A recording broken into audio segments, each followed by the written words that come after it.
Now, I welcome Professor Sumitra for welcome address.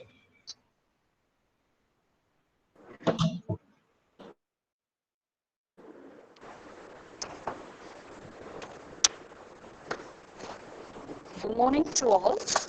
I would like to welcome you all to the ICPL Periodical Lecture 2021. Due to the pandemic situation, we are organizing the lectures in online platform. First of all, I would like to welcome our principal, Dr. N.V. Venkataramanan, to the program. He will be giving the presidential address today. Now, I would like to welcome today's speaker, Dr. L. Vijayan, Assistant Professor, Government College for Women, Thiruvananthapuram. He will be delivering the lecture's title, Insights into the Dimensions of the Indian Medical Ethics. Dear sir, we are wholeheartedly welcome you to the program. Now, I would like to welcome our Vice Principal, Dr. B. Mahavi, and all the heads and staff of different departments of Agarsen Manmul Jain College to this program. I would like to welcome our Secretary, Associate Secretary, and management members. I also welcome all the participants from different parts of the country. I also welcome all the students who are attending this program. Once again, I, I welcome I welcome and all the present here. Thank you.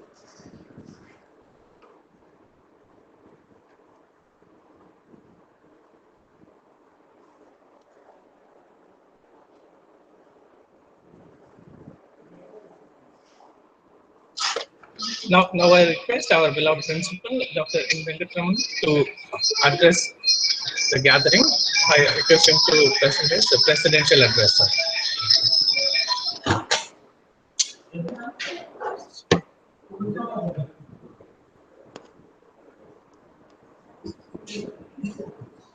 Namaste. Very good morning to the dignitaries and all the my dear students who are present here.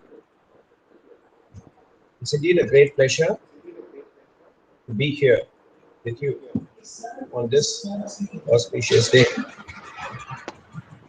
I take this opportunity to welcome you all on behalf of AMJ College, the Secretary, Sardar Manjit Chodia, Associate Secretary, Shanti Malhar, Head of the Department of Philosophy, Dr. S. Manikandan, members of the Philosophy Department, Dr. Prasanna Kumar, Professor Sumitra, and all from AMJ College. It is quite nice that we are able to connect using technology. I am absolutely happy to have Dr. Vijay here with us. We had the pleasure of meeting Dr. L. Vijay, Assistant Professor, Department of Philosophy, Government College for Women, Thiruvananthapuram, last year in this campus.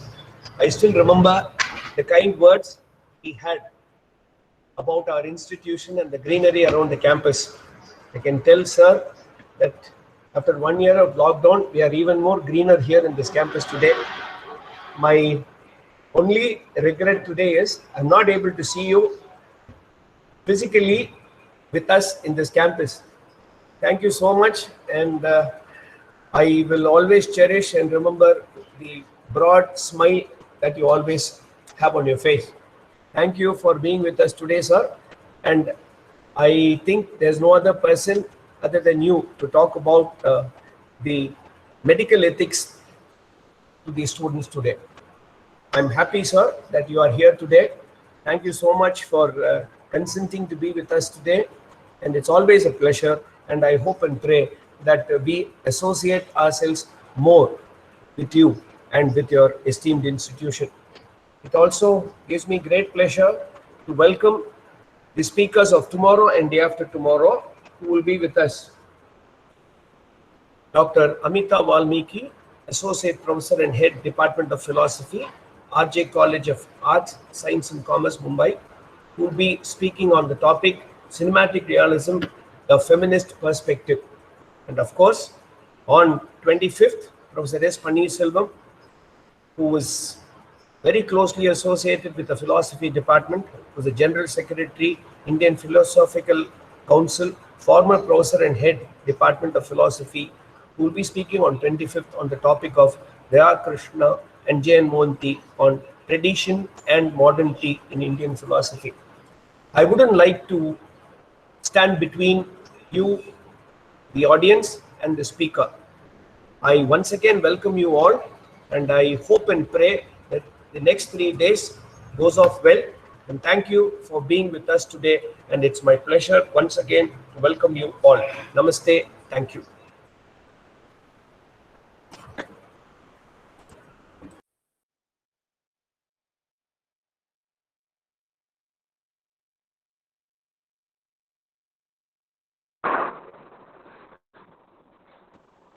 Now I request our beloved HOD, Dr. S. Manikantan, to introduce the speaker. Thank you, Prasanna. Thank you, Principal Sir, for gracing the occasion. It's a great pleasure to introduce the speaker for today. I believe I'm audible. And before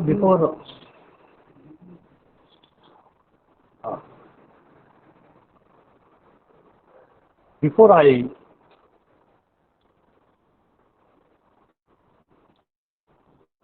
start my task, it is my primary duty to introduce our department. Actually, the department started way back in 1989, and almost 3 decades it has failed. And none of the students have ever failed in their career.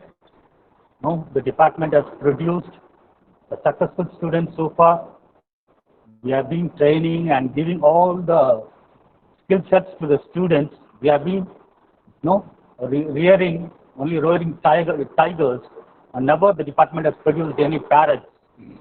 They are very successful in their life, and so far no one has turned up and said us that because of philosophy they have failed.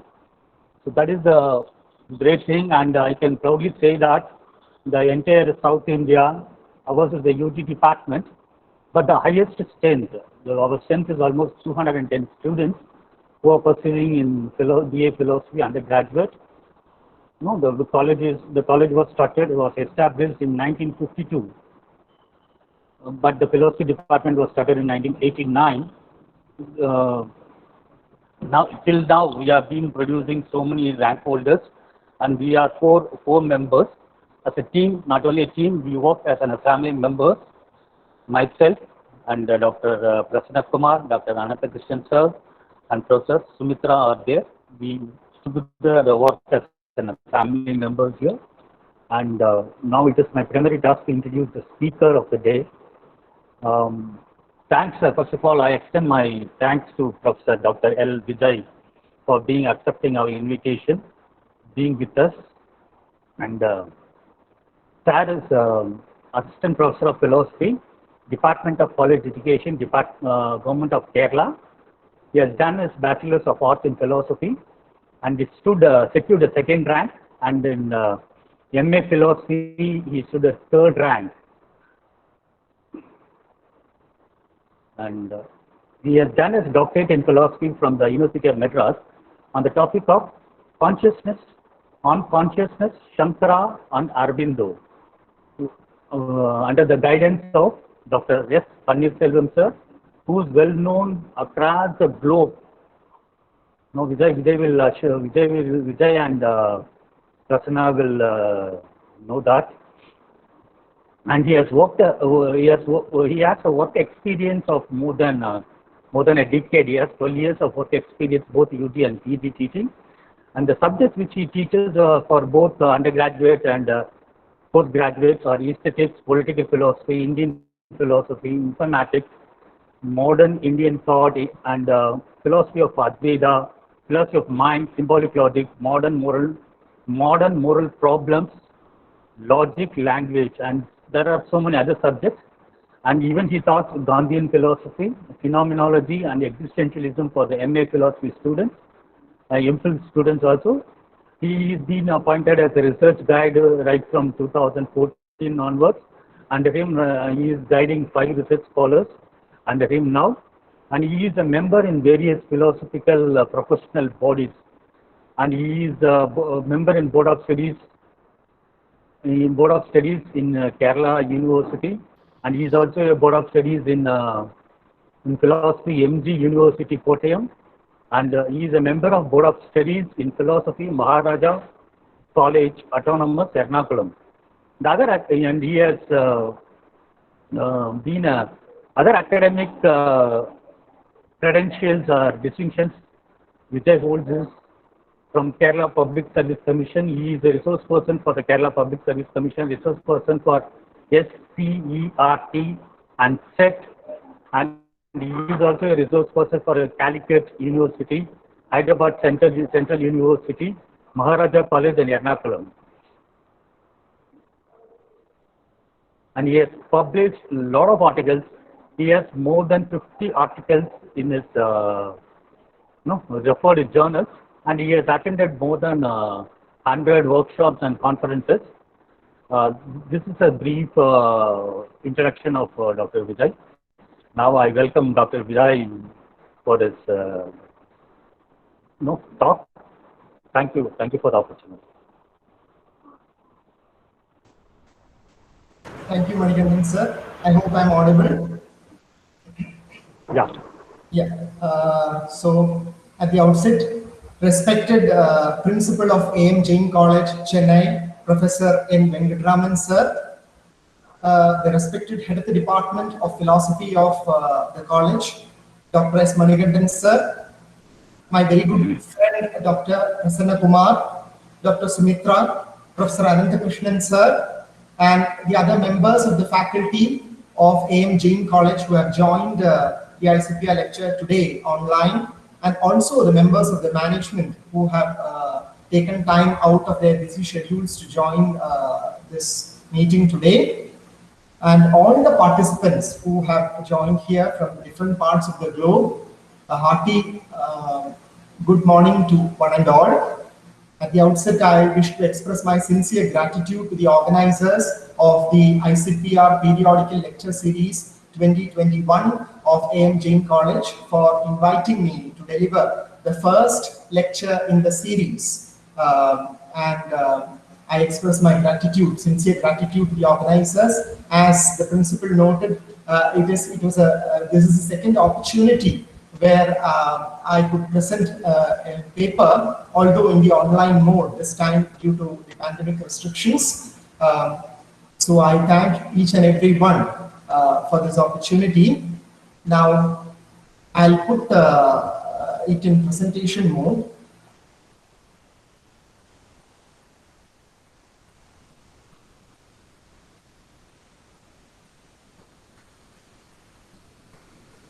Hope the presentation is visible.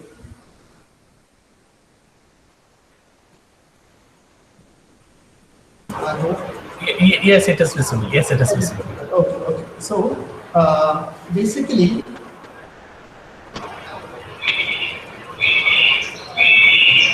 yeah, the title of my lecture is, I think there is some disturbance.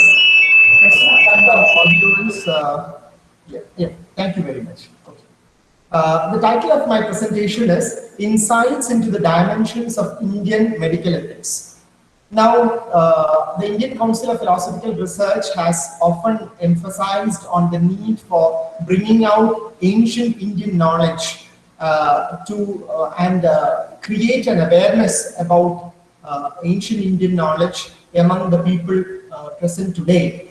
And I believe that this presentation would add a little bit to that. So basically, the title is Insights into the Dimensions of Indian Medical Ethics. Now, India has had a very rich tradition of medicine, and all the systems of medicine that India has produced have basically emphasized on ethical dimensions as well. So I will first venture to take a look at what basically is medical ethics. Now, it is basically a system of moral principles. And as we all know, ethics is basically a discipline, it's a normative discipline within philosophy, which has got goodness as its norm.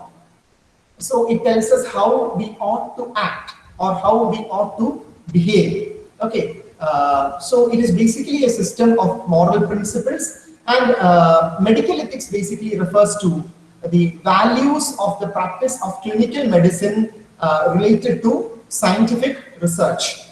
Okay, the system of values that have to be incorporated in the field of clinical medicine and scientific research.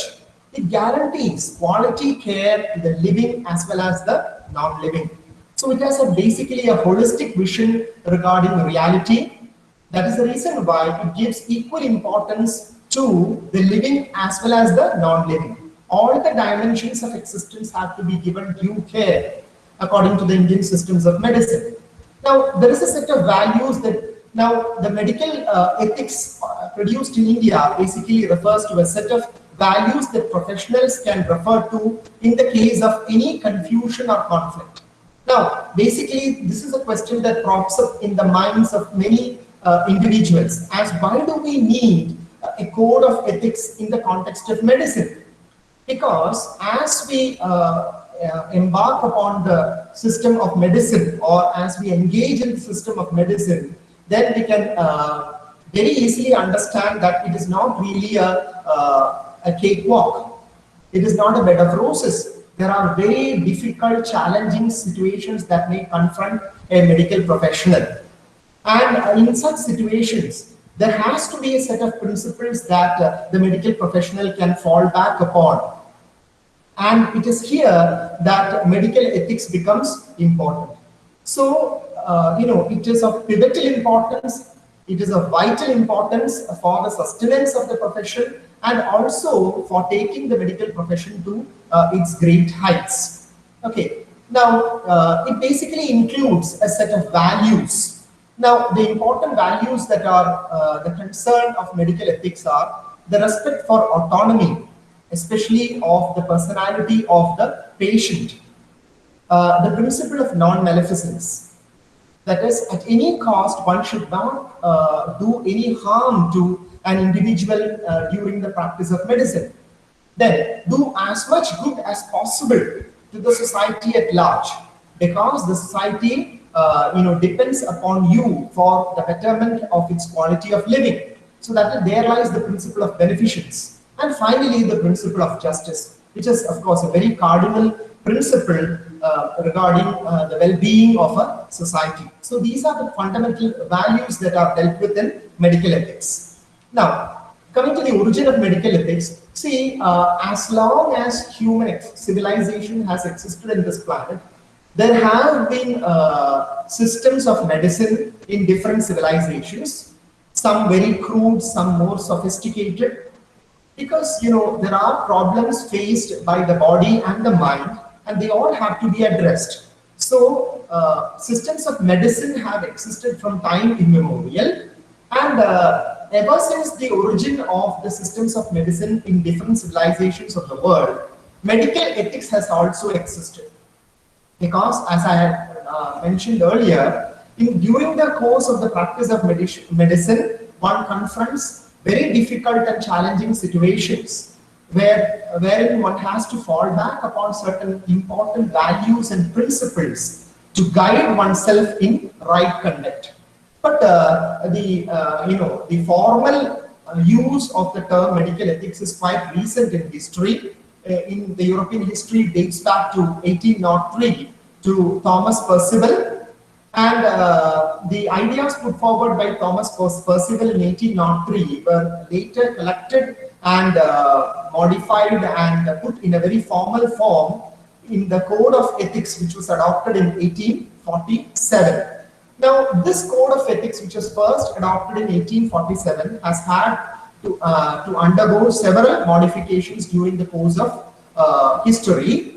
The first of the modifications occurred in 1903, exactly 100 years after Thomas Percival came up with this idea of medical ethics, and later it was again changed in 1912 and 1947. But actually, as I mentioned earlier, a medical ethics, a system of medical ethics is really very, very ancient, and in the Western tradition, it dates back to the sayings of the great Hippocrates. The Hippocratic Oath of the 5th century is very well known to all, and that is still accepted as one of the primary standards of medical ethics throughout the world. So in the Western tradition, it dates back to the Hippocratic Oath. And of course, since the Hippocratic Oath involves a lot of references to religious ideas and also mythical beings and mythical references to mythology, it was modified and made more secular in 1947 in the form of the Nuremberg Code published in 1947 and the Declaration of Helsinki published in 1964. This is something of the origin and the development of medical ethics. This is Thomas Percival, who is looked upon as the pioneer of medical ethics in the Western tradition as a formal discipline. As I told you, it dates back to Hippocrates, whose period lies between 460 to 370 BC. Now coming over to Indian medical ethics. As far as the Indian tradition is concerned, medical ethics basically refers to a code of ethics for medical professionals, which has been a part of the Indian civilization since time immemorial. Now, Indian medical ethics is primarily centered on certain very important principles. That is what I will take you to in the first part of my lecture. They are the transcendental character of human life, the sanctity of human life, and the preservation and the safeguard of individual as well as communal health, and not only at a personal level but also in the level of the society and the community as a whole.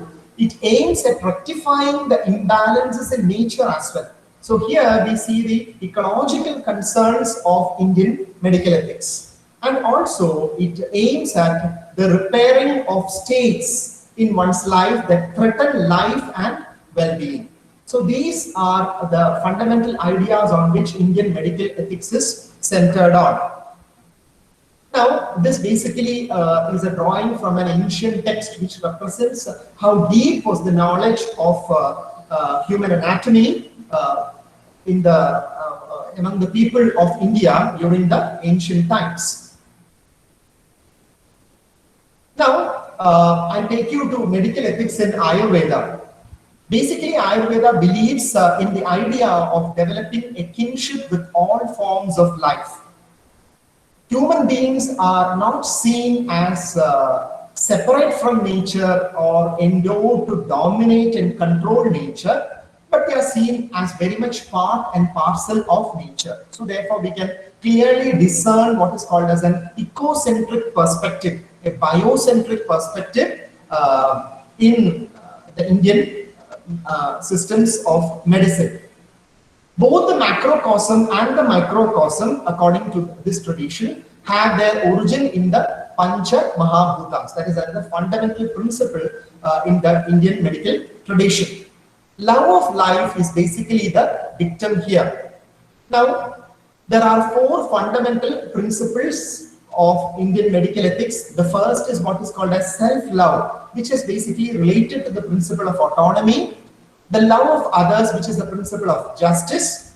Loving life, which is called as non-maleficence. As I told you earlier, even if a person is not in a position to do good, at least during the course of his engagement with medicine, a person should ensure that he even inadvertently does not cause any harm to any being, either a human being or an animal or anything around him. So that is basically the principle of non-maleficence. And finally, doing as much good as possible to the society, because the life and well-being of the society rests at the hands of the medical professionals. So that is the principle of beneficence.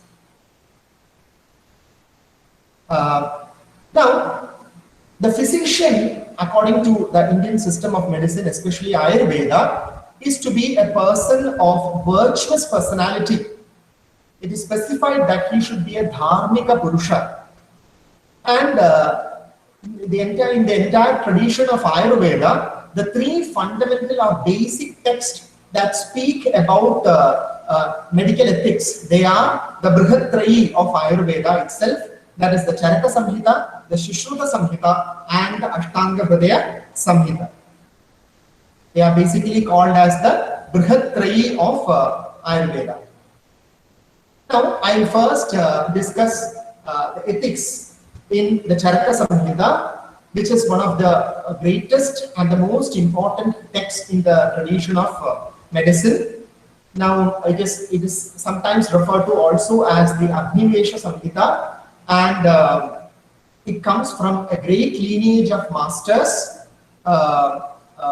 starting from Punarvasu Atreya and his 6 disciples, the most able disciple among them being Agnivesha, who is believed to have composed the Samhita initially, and it was later annotated, and a lot of changes were incorporated to it by Charaka in a later period. But the changes that were brought about, the text were so monumental that henceforth the text came to be called as the Charaka Samhita. Now, if you basically look at the fundamental principles of ethics in the Charaka Samhita, they can be broadly divided into 4. They are Sadvritta, Chatushpada, Vaidya Vritti, and Achara Rasayana. So I'll now discuss each and every one of them with you. The first is the principle of Sadvritta. Now, Sadvritta is considered to be the central axis of Ayurveda. It is defined as the right physical, mental, and vocal conduct that is expected of the pious. Take a look at the choice of words that have been used here. The right physical, mental, and vocal conduct. So that itself shows that it looks upon conduct in a very comprehensive way, not just physical conduct, but all forms of mental conduct, and as well as the words that one uses.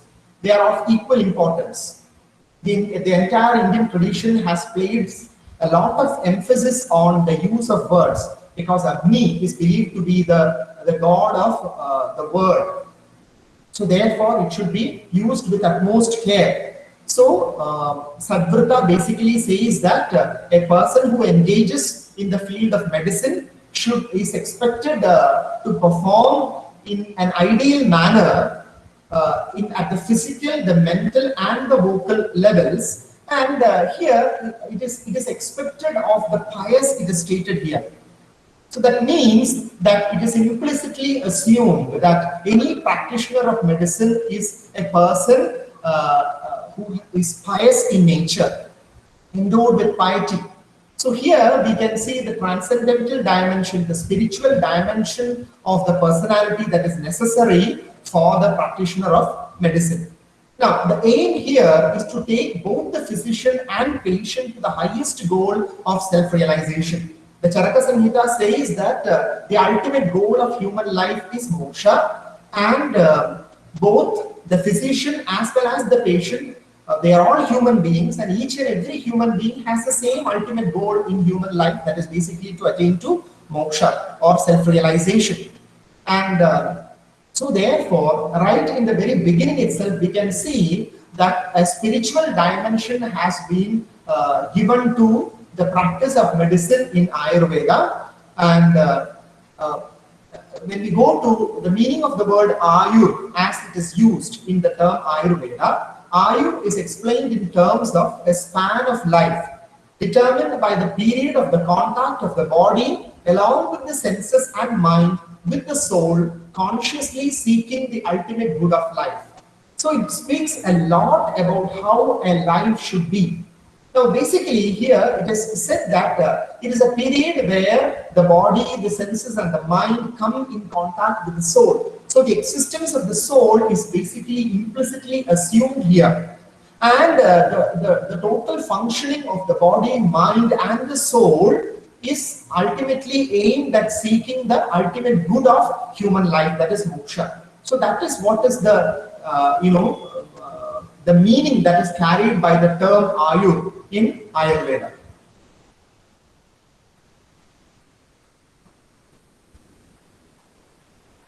Now, basically, again moving on to the concept of Sadvritta. Sadvritta is the good conduct that is essential for well-being of the individual.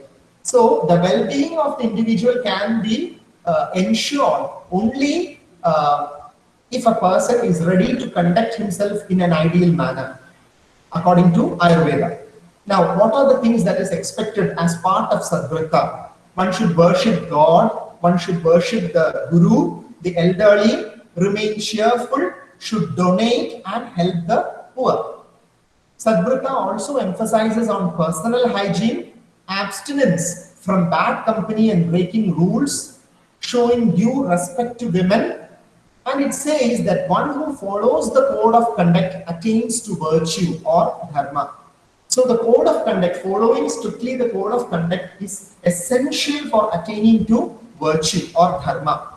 Now this very idea is comparable to Kant's notion of self-legislation, where a person voluntarily accepts a set of principles onto one's life, which actually puts a hold on one's freedom, but that is voluntarily incorporated into one's life for attaining to a higher goal.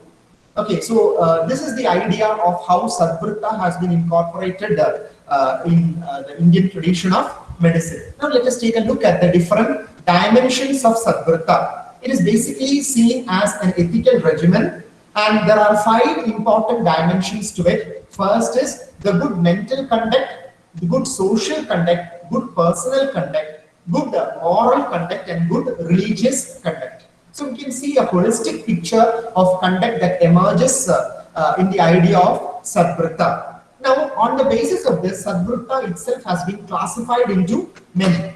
Let's take a look at them. It is Vyavaharika Sadvrita, or that is the normal ethical conduct during the normal course of one's life. Then there is Samajika Sadvrita, because you are not an isolated island, you are part of a society. So your actions have a bearing on the society around you. So it should be in keeping with the well-being of the society. So that is basically what is called as Samajika Sadvrita. Then, of course, every action first originates as a thought process in the mind.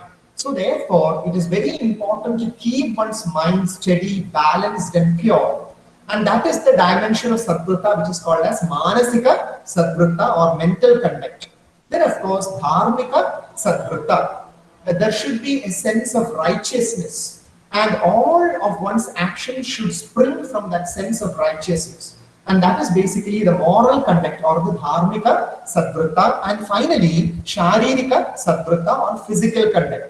So we would basically expect, if you see it from a very narrow point of view, to speak only of Sharirika Sadvrita, but we can see that there are multiple other dimensions to Sadvrita as well. So here we can see a beautiful holistic picture of the idea of Sadvrita.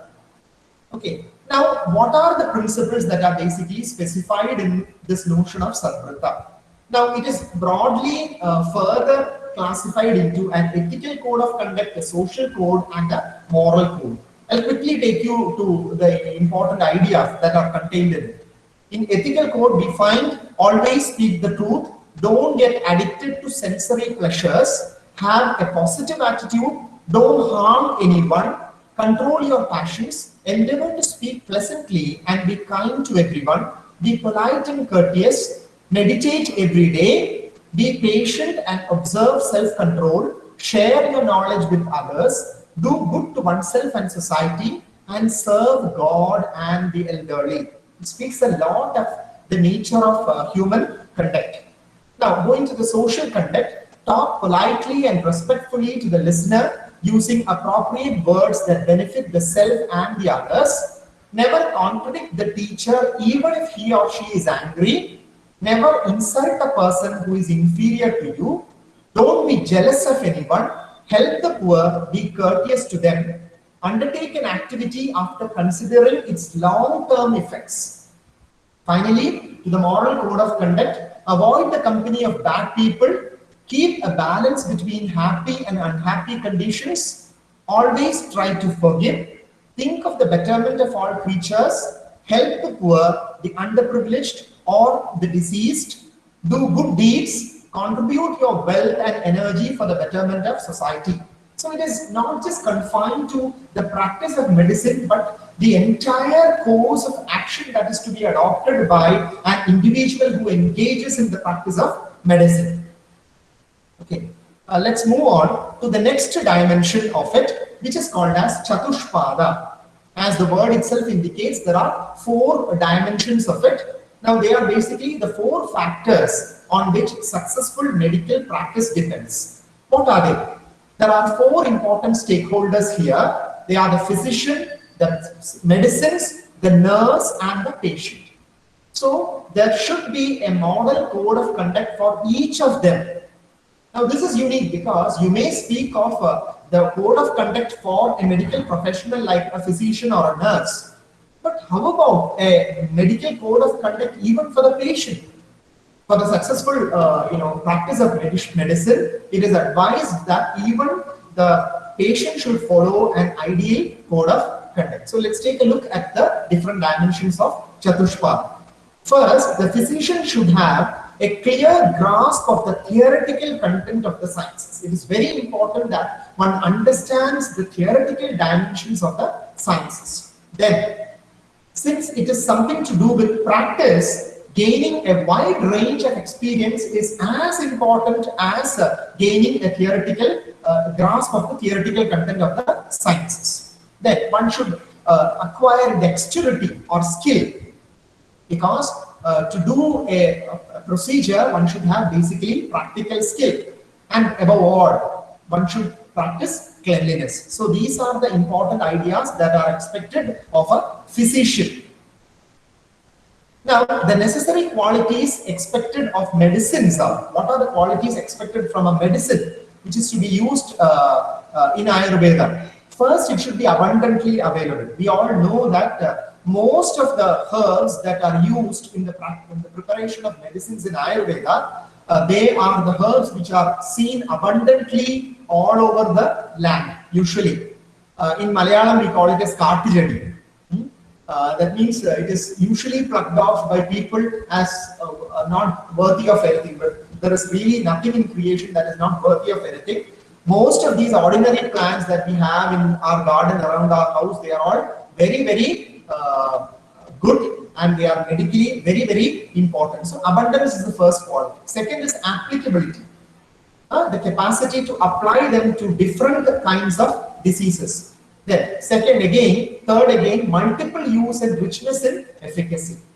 Very often, a simple herb can be used for the cure of multiple diseases, and most of them are found to be highly efficacious. Okay, and finally is the element of suitability, because the choice of the medicine has to be such that it is suitable for the physical condition of the patient.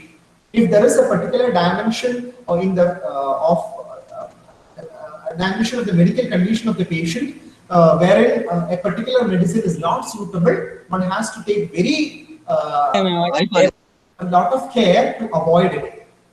Okay, so these are the 4 things that are basically expected of medicines: abundance, applicability, multiple use and richness and efficacy, and suitability. Now, the qualities expected of a nurse are knowledge of nursing techniques, practical skill. Now see, a new dimension emerges here: attachment for the patient. Now, more than the physician, the person who should develop care and attachment for the patient is basically the nurse. Okay, so that is a very important dimension that is expected, a quality that is expected from a nursing professional. And of course, cleanliness, which is equally applicable to the physician as well as the nurse. Now, to the final dimension of Chatushpada, the qualities expected of a patient, which I believe is very, very unique and very valuable as it is given in the system of medicine in India. First is good memory, because first and foremost, a patient should clearly explain the physical conditions, the nature of the malady, the kind of difficulty. Of course, the person will not be in a position to say exactly what disease. That is for the physician to diagnose. But the prevailing conditions, the difficulties that a person may face, can and should be very clearly communicated to the physician. So for that, one should have good memory. Obedience to the instruction of the doctors, something that is of vital importance but very often overlooked currently, because generally we see people approaching a physician, especially if you go to the Indian systems of medicine. Along with the medicine, they will also suggest for you a charya. That means restrictions in food, restrictions in behavior, the time you have to get up, how you have to go about with the daily activities of your life. And these are all conveniently ignored by most of the people today. But one has to realize that to become, for the medicine to become efficacious, it's absolutely necessary that one obeys the instructions of the doctors verbatim. Now, third is courage. Of course, fighting a disease is not a small job, and mental strength there is of utmost importance. So sometimes, the mind can win over matter. So courage is absolutely necessary. Then the person should have the ability to describe the symptoms. Basically, Ayurveda offers a symptomatic treatment, and therefore symptoms have to be properly communicated to the physician, because observation is given a lot of importance. Observation of the condition of the patient is given a lot of importance in the Indian system of medicine. Now I move on to the next dimension of it, which is basically called as Vaidya Vritti. Now, Vaidya Vritti is basically the ideal attitude that is expected of a physician. Now, the primary duty, of course, is the curing of those who have been afflicted by various diseases. And at the same time, there is also a responsibility on the part of the physician for protecting those who are healthy. Now, most of the Indian systems of medicine, especially Ayurveda, emphasize on the dimension of prevention as much as that of cure, or sometimes even one step more than that. So it is not a system of medicine that is focused on the dimension of cure, but it is also focused on the dimension of prevention, because we all know prevention is better than cure. So it is not just a system of medicine for curing those who are ill, but it is a system, a very integrated system that can help all living beings in the community, in the society, to lead a healthy life so as to prevent the onset of diseases. That is a very important dimension. So that is the reason why in Vaidya Vritti, protecting those who are healthy has also been included. Now, there is also the fourfold attitude that is expected of a physician. What are they? First is friendliness, Maitri. Generally, a physician has to be friendly to a patient, because, if you look at the psychological condition of a patient who approaches a physician, the person may be in pain, the patient may be distressed. So, naturally, one is not physically well off or mentally well off. One is also psychologically a bit disturbed, and one may be prone to get angry, may be short-tempered during that time. So therefore, an element of a psychological impact is absolutely necessary. So the friendliness shown by the physician should make the patient peaceful and calm. So that is why Maitri is stressed here. Then the physician should develop compassion towards the deceased. So that is something that has to come from within. It is a principle that is to be nurtured from the very early days of medical study itself. Because an ideal practitioner of medicine should never look upon it merely as a profession or a source of income. It should be seen as, it should really be born out of a compassion that a person feels towards the deceased. That is basically called as Karunyarteshu. Now, next is, the physician should have attachment to the remediable. That means if the physician feels that there is a hope in the case, and even through persistent practice, the person can be completely cured of the malady, then the person should leave no stone unturned in ensuring that the patient completely recovers. It may require repeated interventions. It may require persistent efforts. It may require changes in the course of medicine. But the person should do everything possible for the patient, and that can really come into existence only if a person develops an attachment for the remediable, that is shakyasya priti. Now finally, indifference to those who are moving towards the end, that is upekshana. Now some may doubt, why has such a clause been included here? Does it mean that one should be indifferent to the people who are sinking? No, it is just that a person, once the physician is completely aware of the fact that the patient is sinking and there is no possibility for a recovery for the patient, then at least the doctor should maintain a mental distance from the patient, because otherwise it may mentally traumatize the physician. If the physician continues to develop a deep sense of attachment to the patient, then the sinking condition of the patient may traumatize the physician. So just to avoid that, it is said that a physician should develop a sense of indifference to those who are moving towards their end. Okay. Now, next, a physician should not think ill of patients even at the cost of his life. That's a very important dimension.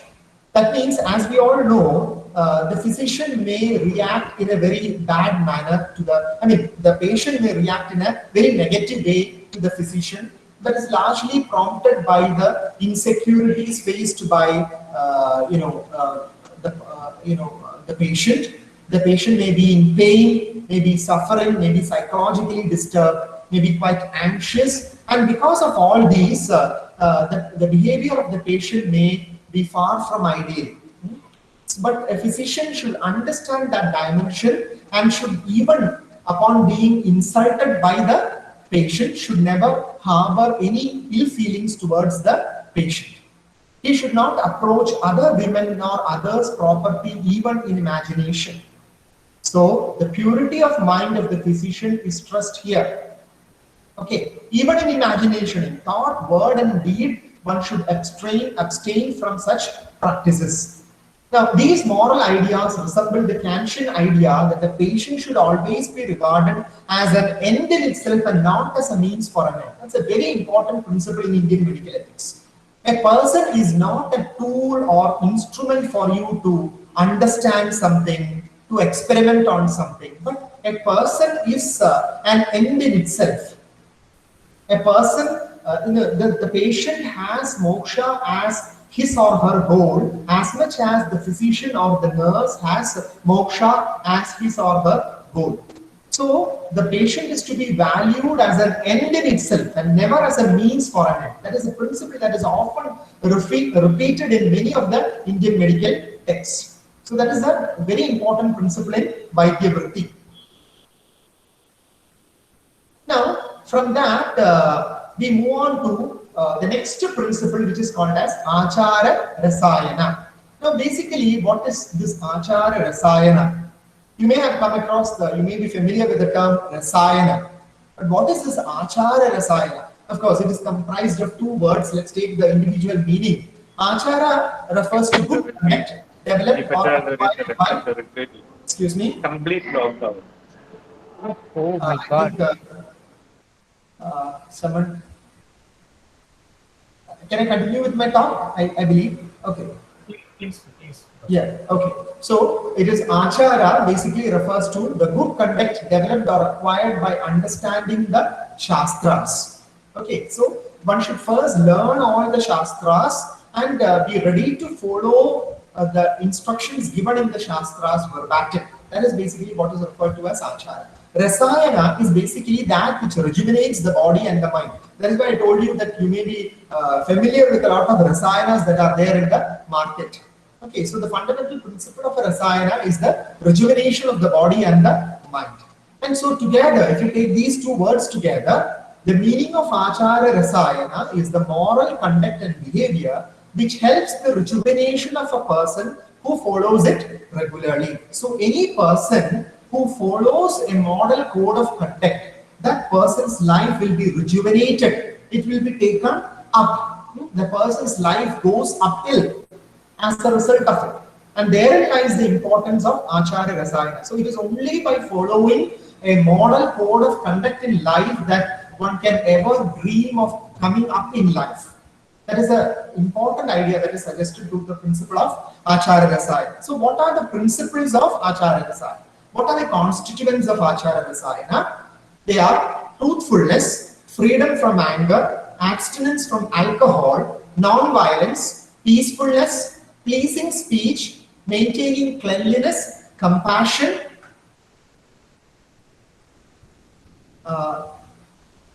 practicing charity regularly, that is something that is expected from a practitioner of medicine, doing penance, sleeping and waking up at a regular time, regularly consuming milk and ghee, being an expert in knowledge of rationality, freedom from ego, good conduct, and interest in spiritual knowledge.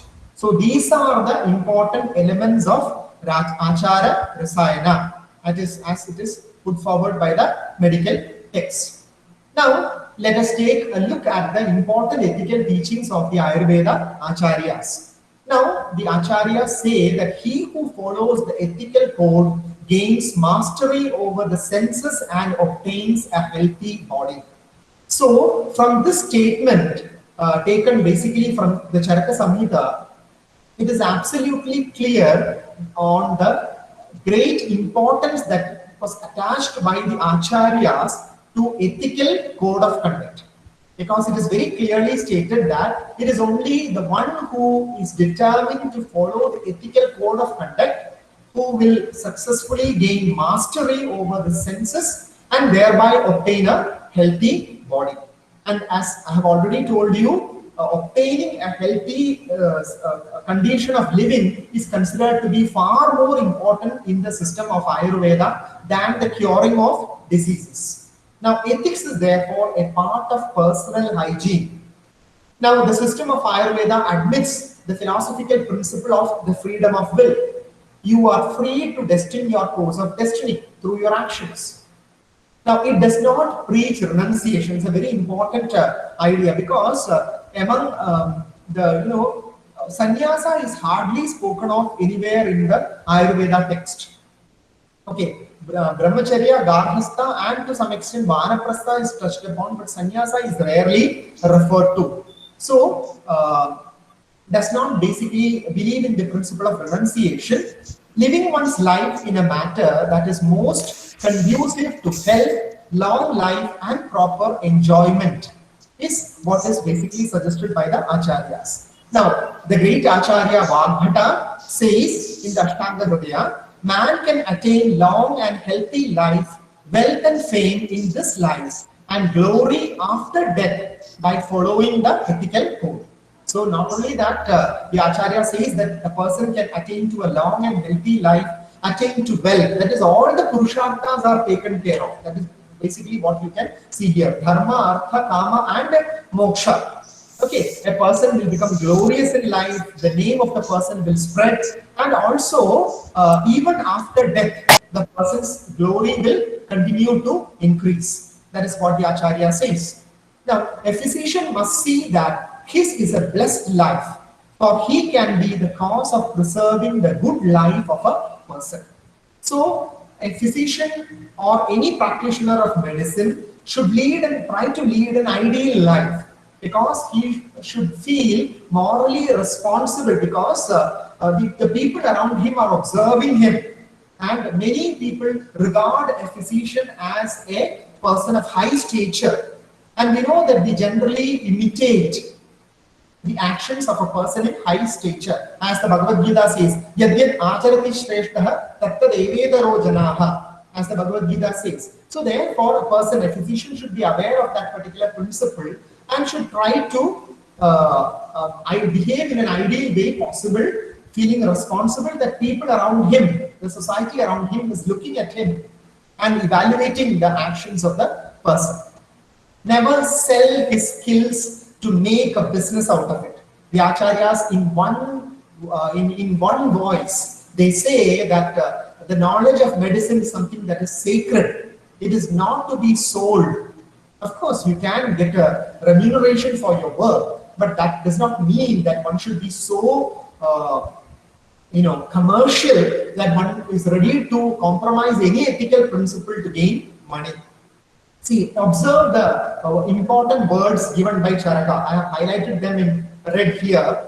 These who trade their medical skill for personal livelihood can be considered as collecting a pile of dust, leaving aside the heap of real gold. To repeat that again, these who trade their medical skill for personal livelihood can be considered as collecting a pile of dust, leaving aside the heap of real gold. So such is the value and sanctity that is attributed to the knowledge of medicine by the Acharya here. Medicine must be practiced neither for wealth nor for fulfillment of worldly desires, but only out of compassion for creatures. So it's very clearly given by the Acharya here.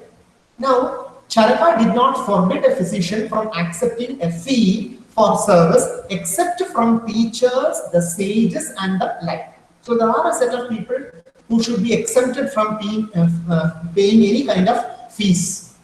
Okay, they should be offered free service. The foremost among them being the great teachers and the sages. Then, a practitioner of medicine should be sensitive to the problems of the poor. Effective treatment without frills should be given to those who cannot afford the full treatment. A principle that is so important in the modern times. Because very often we see medical professional denying service just because a person is unable to afford the treatment. Okay, requirements of dharma, artha, and kama are fulfilled here. Okay, now moving on, Sushruta lays down 3 essential qualities for a physician. First is completion of medical education. Second is external appearance. And third is personal behavior. Now, it is very important that one should complete one's course of medical education. And even during the ancient times, there was a system by which one could register for practice upon completion of education. Because a person who is a half-baked creature, if he engages in medicine, it may prove to be very costly for the lives and well-being of the people in the society. So therefore, it is stressed that a person who engages in medicine should first attempt to complete medical education. Then the external appearance of the person is also very important. Many of the acharyas say that the person should wear clean, white, simple clothes, should not wear any lot of ornaments and other such things. Then the nails should be pared. The very countenance of the person should be very, very simple and elegant, according to the acharyas. Then, Kalyana Karaka, the great acharya, says that a physician must be a speaker of truth, a man of courage, endowed with patience, one who has witnessed and practiced notable methods of treatment. Now, this brings in the importance and value of learning from experience. So, the greatness of a person in the field of medicine definitely depends upon the exposure that the person has to different forms of treatment and practical knowledge gained from that. One who does not get upset under any adverse circumstances. So this balanced attitude, this balance of mind, this equanimity in temper, all these are absolutely necessary for a practitioner of medicine according to Kalyana Karaka. Now, Charaka advises the physician to carefully assess his ability to treat a particular case before taking it up. Now, this is an idea that the acharyas were very well aware of. Now, if a particular case of medicine was found to be very complicated, and if a person who has been approached understands that the case is really not within the person's reach, then out of vanity, the person should never accept the case and cause harm to the patient. Rather, if he or she feels that it is not within his or her reach to treat the patient, he should automatically waste no time in referring the patient to some higher up, maybe one of his gurus, so that the patient is benefited from the vast knowledge and the greater insights that the teacher may have. Okay, so that is something that has to be taken note of. Now, Charaka specifically says that this attitude is absolutely necessary for maintaining the reputation of a physician, because once, as far as the, especially in the early years of one's practice, a medical professional should focus a lot on gaining a good reputation. Okay, and the part of gaining a good reputation is that if a person feels that he is not equipped or does not have the know-how to treat the patient, then he should immediately waste no time, because time is of immense value. The patient should immediately refer the case on to a superior. Okay, now the further qualities that a physician should possess include vast knowledge of medicine, extensive practical experience, dexterity and purity. Okay, now the physician must possess fourfold knowledge regarding cause, diagnosis, cure and prevention of diseases. So this is basically the technical knowledge that a physician should possess. It can broadly be divided into these. That is, the person should understand the cause of the onset of disease, should be in a position to diagnose the disease correctly, and also the element of prognosis is also there, because the person should be in a, should know how to predict the course of action that may happen for the patient when a person is set on a particular course of medicine, and also the prevention of disease. Now, he should continue to sharpen his intellect and increase his proficiency. So, knowledge does not end. The acquiring of knowledge as far as a medical professional never comes to an end throughout his life. The person should continue to learn new things throughout his life. The person should update all the developments that happen in the field of medicine from time to time. So it is not that once you acquire a graduate degree or postgraduate or a doctoral degree in medicine, there ends your duty. You have to keep yourself updated every now and then. Each and every new occurrence that happens in the field of medicine, one has to be aware of. So the process of learning has to continue unimpeded. Okay, the person should be prompt and perseverant and practice a critical approach and should possess insights into sciences allied to medicine. Just look at the kind of insight that they have.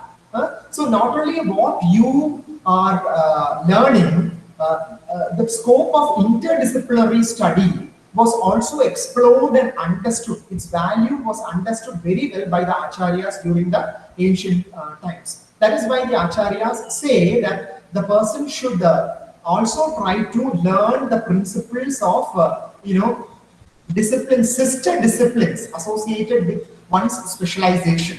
Because there may be areas where knowledge you may gain a lot from the knowledge that you gain from allied sister disciplines, and that may help to enrich your own knowledge and gain a better and a different perspective of looking at the condition of the disease. So that is why a practice a critical approach and should possess insights into sciences allied to medicine. That was also emphasized. Now, Bhagavata says, friendship with all, sympathy towards the sick, feeling of profound satisfaction upon recovery. Now, this is a very important element. Now, this satisfaction should come from within, and that is what prompts a person to go ahead. Because, in every profession, there is an element of what is called as job satisfaction, and one should be ready to feel that from within one's heart, and that acts as a big propelling force that takes you forward in your profession.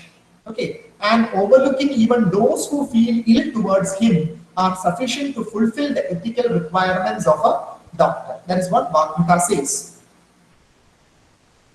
Now, Charaka says a physician must increase his professional skills by learning from others without being jealous.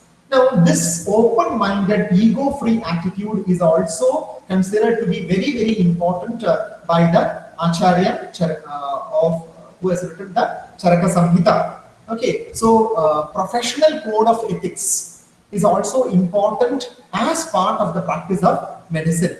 Should have a thorough knowledge of the curability, diagnosis and prognosis of the disease, and must try to learn as many related sciences as possible and study his subject regularly take part in scientific debates and discussions, and take training from specialists of other branches. Now, how does this sound? This sounds so modern and contemporary. So this shows the kind of depth of knowledge of modern principles of medicines that the ancient acharyas had. So this is very vital. Study the subject regularly, take part in scientific debates and discussions, take training from specialists of other branches as well. Now, both academic qualifications and practical experience are equally important and essential for a physician. He who knows theory only but is not so good in practical work gets bewildered on being confronted with a patient. So, a person who knows theory only but who does not have practical experience, the person will just become bewildered. So, the gaining practical knowledge, gaining as much exposure to practical treatment of patients is absolutely necessary in the field of medicine. Now look at the next idea, it's so important. The one who is good in practical work but lacks theoretical knowledge deserves punishment by the government. That is what Acharya Charaka says. So there is no room for quacks. He shows zero tolerance to quacks. Okay, so being theoretically very well grounded in systems of medicine is considered to be of utmost importance. So any person who embarks upon the practice of medicine without just on the basis of the fact that he has got some good practical skill but he is not qualified enough, he deserves to be behind the bars. Okay, the one who is equally good in theory and practical work becomes truly successful.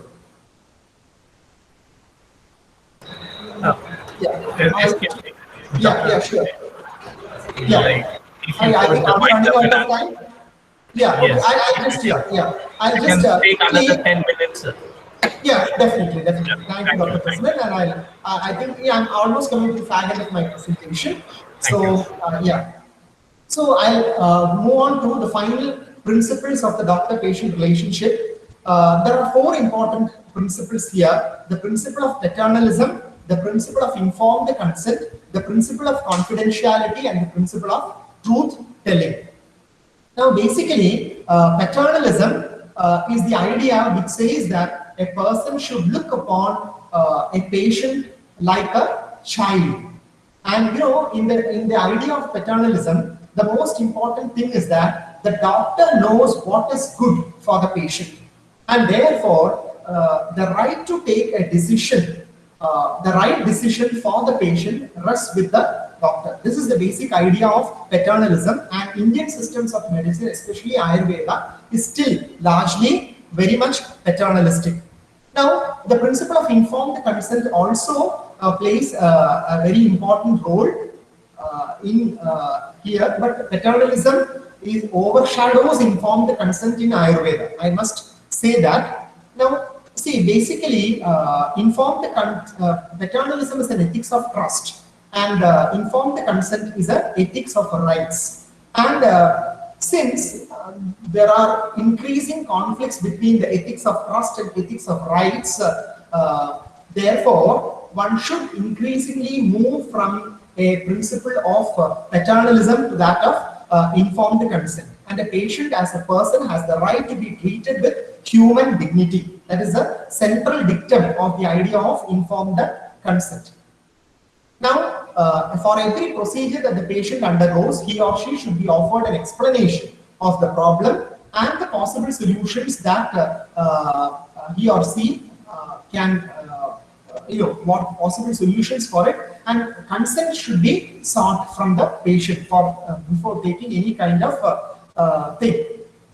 Okay, now in Ayurveda, the transition from paternalism to informed consent is least noticeable, and so paternalism or the ethics of trust still holds good in the system of Ayurveda. Okay, next moving on to the principle of confidentiality. The physician, it is believed, should exercise great care and discretion in keeping the information of a patient confidential. See, it is more or less what is called as informational privacy. And both Kashyapa and Sushruta hold that a physician must not reveal the secrets of the household or the patient nor spread broadcast the demerits of a family, because we are during the ancient times we were a very orthodox society, and any kind of knowledge or information that is crucial about the identity of the patient, if it is spread broadcast casually, it may it may cause incredible harm to the reputation of the individual and sometimes also of the family. So one should be very careful about it. And truth telling is a final principle. Steadfastness to truth is viewed as a virtue in the tradition of ethics. Now, most people agree that terminal patients have a right to be well informed about their situation, but in some cases, telling the truth can have an adverse effect on the patient. So the most common reason for not telling the truth is the intention to protect the terminally patients from being harmed by the knowledge. So that is the idea. So in Ayurveda, it is generally said that when the doctor understands that the patient is sinking, instead of openly declaring to the patient that you are going to die, because it is my responsibility to speak truth to you, so therefore I say that you are going to die, there is no hope for you. One should never speak like that. Instead, the acharyas suggest none is immortal in this transitory world, and nor can escape death. However, diseases can be cured and suffering can be alleviated. So one can make such fleeting generalizations. Okay, instead of bluntly speaking at the face of the patient that the person has no scope. Now I'll move on to the conclusion. And medical ethics finds a serious and responsible treatment in the ancient Indian tradition. Emphasis laid by Charaka, Shushruta, Vagbhata, Kashyapa and Kalyanakaraka equally on the system of ethics. Now it helps human beings to lead a perfect life, culminating in the highest ideal of moksha. Now we see that the system of Ayurveda employs the framework of the Purushartha conduct well-being. The emphasis of Indian is like life, preventing the onset of diseases. Treatment of ailments holds only a secondary importance. The ethical principles of Charaka Samhita that are described in Sadvrutta, Chatushpada, Vaidyavritti and Acharya Rasayana underline the ethical concerns in medical practice. A significant feature of Indian medical ethics is the predominance of paternalism over informed consent. Now, paternalism could be effectively be practiced and held on to in an ideal corruption-free society. But in contemporary societies all over the world that are ridden with corruption and driven largely by monetary considerations, the principle of informed consent tends to overshadow the principle of paternalism, something that we have to take note of. Okay, now in a world threatened by erosion of moral values, a study and dissemination of moral principles and their application in all walks of life becomes necessary to maintain the sanity of the society. The medical profession is one that necessitates the maximum ethical conduct as it deals with live human beings, and life more than anything else holds the highest value. Ethical consciousness is the watchword for the medical profession if it is to regain its halo of being one of the most esteemed professions of the world. Okay, with this I'll leave you. I'll share the slides with Dr. Prasannan for the benefit of anyone who would want to take a look at it, because I have also given a list of the important text that one can rely on for understanding this concept in length. I've shared the slide here. So thank you one and all for lending me a patient here. It was a great joy to speak to you, although on a platform like this, on the online platform, because of COVID restrictions. I once again take this opportunity to thank all the organizers of the ICPR Periodical Lecture Series 2020-21 for inviting me to deliver this lecture. I specifically chose this topic because I thought that some of these ideas like Vaidyavritti, Chatushpada, Acharya Rasayana are not much heard in the philosophical circles, and I believe they are very important and essential for our well-being. Okay, that is the reason why I chose this particular topic. Once again, thank you one and all. Thank you. Over to you.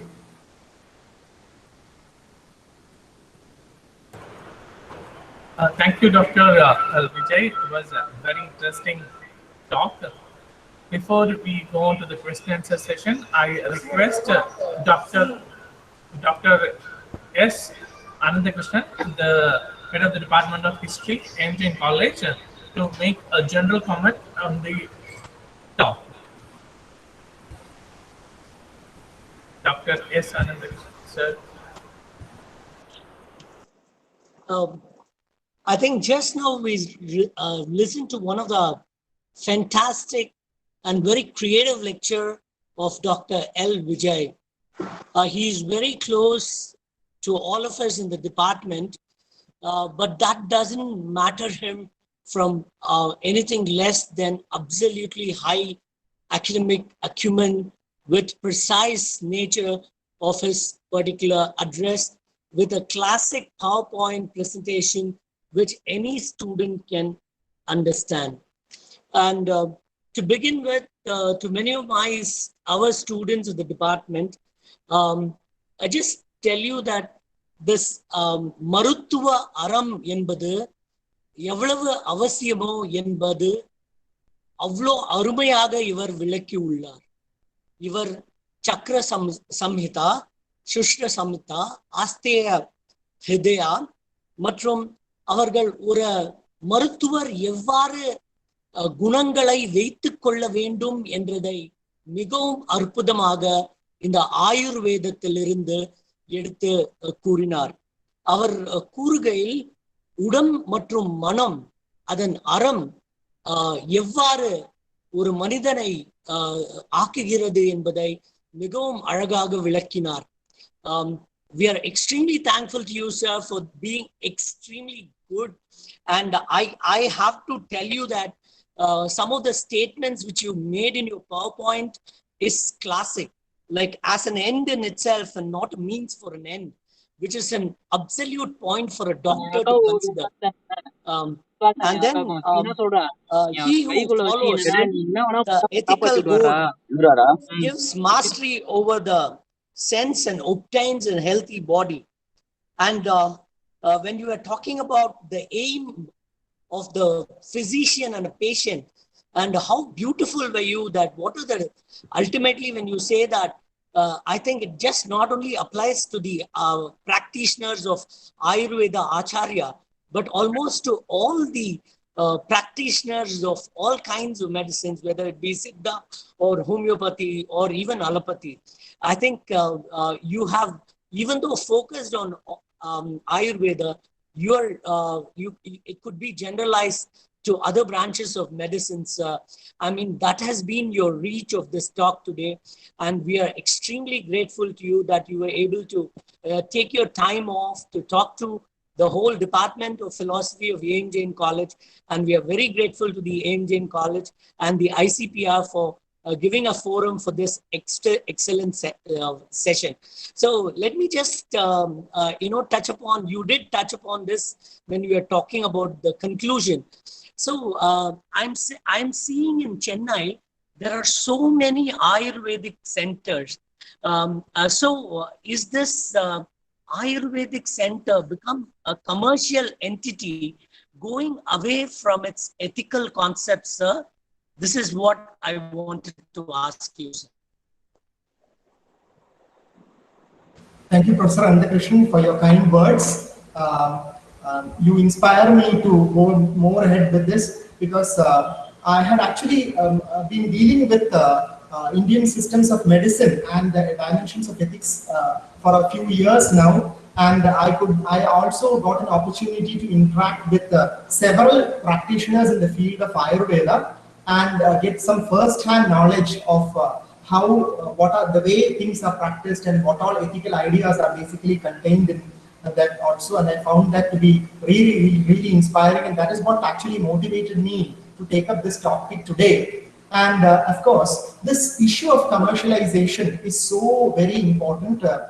And reducing the quality of medicines, that is also a very important challenge these days. Because as you become more and more commercial, then your eyes are just focused on the monetary gain that you get by it. For that, either you increase the price of it or you reduce the quality. Now, both these dimensions are seen these days. Either you make the product absolutely unaffordable, or you dilute the content of it and reduce it. And that is a very important concept, and that is the reason why in any system of study, one has to revisit the text. Now, in any person who studies a system of medicine, he has to get back to the text. And some of the Ayurveda practitioners holding MD degrees and even higher degrees, when I had spoken to them about the principles of Indian medical ethics, they told me that it is so sad that during the course of their education, their teachers rarely touched upon such principles. But if you really take a look at the text like Charaka Samhita, the Brihatrayi itself, then one can very easily understand the kind of emphasis that they placed on ethical code of conduct. So that is what I have to say, sir. Thank you very much for your kind words. Dear participants, if any of you have any queries to the speaker, you can ask the queries in the chat box, or you can unmute or phone microphone and you can ask the query directly to the speaker. Meanwhile, the feedback form is posted in the chat box, so you can fill the feedback form. When you are submitting the feedback form, the e-certificates will be sent to your email ID.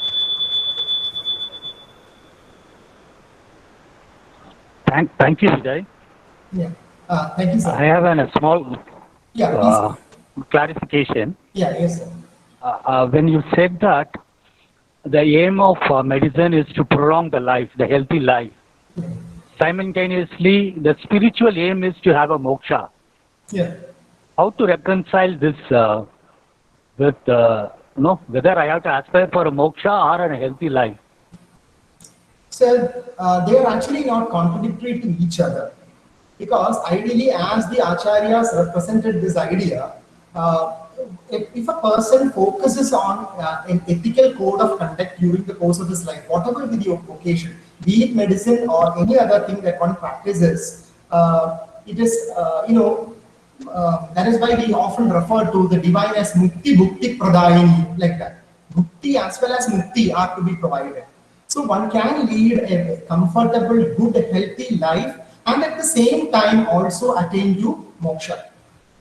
And maintaining a good health is absolutely necessary in any kind of spiritual practice, because Shariram Khalu Dharma Sadhanam, as the acharyas say, the body is a very important instrument for taking your life forward. So it has to be preserved in its pristine condition. That is why even more than the dimension of cure, the dimension of maintaining good health so as to prevent the onset of diseases is emphasized by the acharya. So they are not contradictory to each other. If you are a person seeking moksha, it doesn't imply at any stage that you have to neglect the bodily aspect or the well-being of yourself. They very much go hand in hand.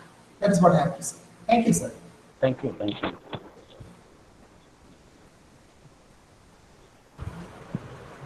Professor Panis Selvam has joined. Sir, if you have to make any comments, please. Thank you, sir. We are honored that you have joined this program. Yeah, Panis Selvam, sir, if you are there, it will be great if you can comment on Dr. L. Vijay's talk. Welcome, sir.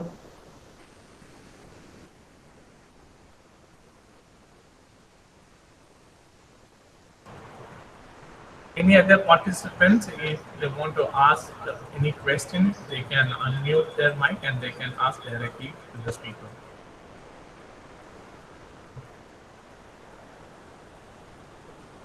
Once again, I would like to inform you that the feedback link is given in the chat box. Please fill the feedback form. You will receive your e-certificate. Yeah. Can you hear me? Yeah, please.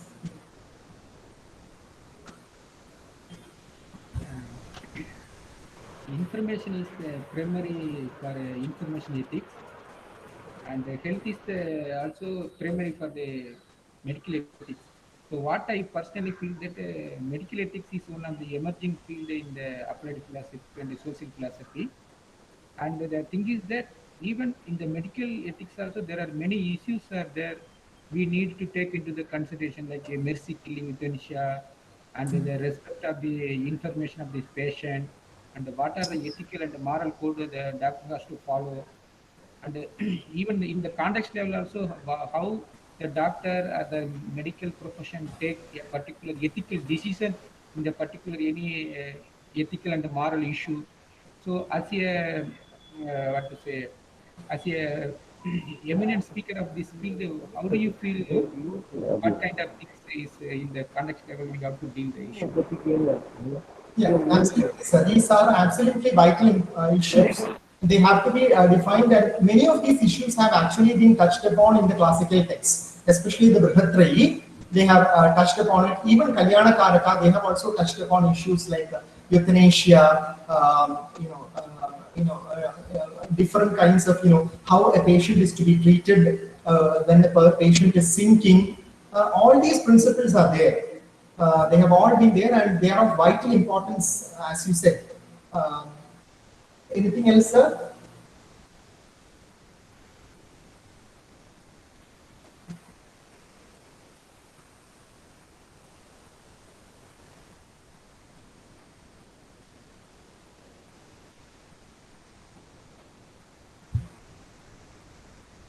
Actually, I'd just like to add that for the past many years, I have been teaching a course on what is called as yoga therapy in Kerala University, where most of the students, more than 80% of the students there are actually doctors from various streams of medicine. Like there are mostly from Ayurveda, Siddha, Unani, and even allopathy systems of medicine. And my interactions with them actually increased my interest in the area of medical ethics. And that is the reason why I could formulate. I have been working and doing on this for some time. So get to know a lot of the practical dimensions as well. Thank you so much, Dr. L. Vijay. I think there are no more questions. Anyhow, like due to the technical difficulties, Google Meet only allows 100 people to meet, and we have recorded this whole talk, and soon you will be uploading the same in the YouTube, so that it can reach many other people. Some people have already contacted us, and they were not being able to connect to the Google Meet. We are sorry for that. So we'll move to the final part of the webinar. So this is a vote of thanks. So this is Prasanna Kumar, Assistant Professor, Department of Philosophy, proposing the vote of thanks. First of all, I'd like to propose a vote of thanks to the ICPR for granting the ICPR Periodical Lecture Series 2021 to A.M. Jain College, Department of Philosophy. I thank all the authorities of ICPR for providing us with the periodical lecture. And now I have to express sincere gratitude to Dr. L. Vijay, who has wholeheartedly agreed to present a paper, even within a very short time period, and had made an excellent presentation. It was a very lucid presentation. This can be recorded as it is recorded, and I'm very sure that this lecture can be used as a resource material for the students to learn. Thank you, Dr. Vijay, for joining with us and making an excellent presentation. Now, I'd like to thank our secretary and our associate secretary for providing us with all the support and encouragement. Now, I would like to express a sincere gratitude to our principal, Dr. N. Venkatramanan, who is always energetic and always encouraging us to conduct more programs. And we also express our sincere gratitude to our vice principal, Dr. Mahavir, We also express our gratitude to all the heads of the departments of AMJ College and all the other staff who have joined. And we are expressing our gratitude to our students who have joined.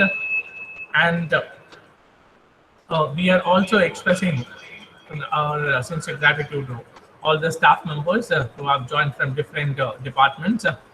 Also, we are expressing our gratitude to the office shift one office superintendent, Ravi Chandran, and all the other office staff.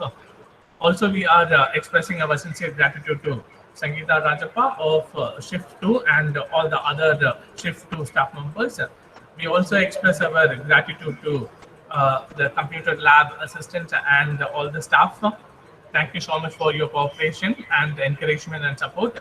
I also thank Dr. S. Anandakrishnan, HOD, Department of History, for making the general comment and staying with us for all this time. I also thank all the other participants who has joined from different parts of the country. I especially thank Dr. S. Selvam for joining with us. Thank you so much, sir. And we are looking forward to have you all in the next two lectures, that is on 24th and 25th. We request all of you to join us tomorrow also. Thank you so much. We will wind up the session with the national anthem.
I think there's some technical issues. So thank you all. We'll meet tomorrow.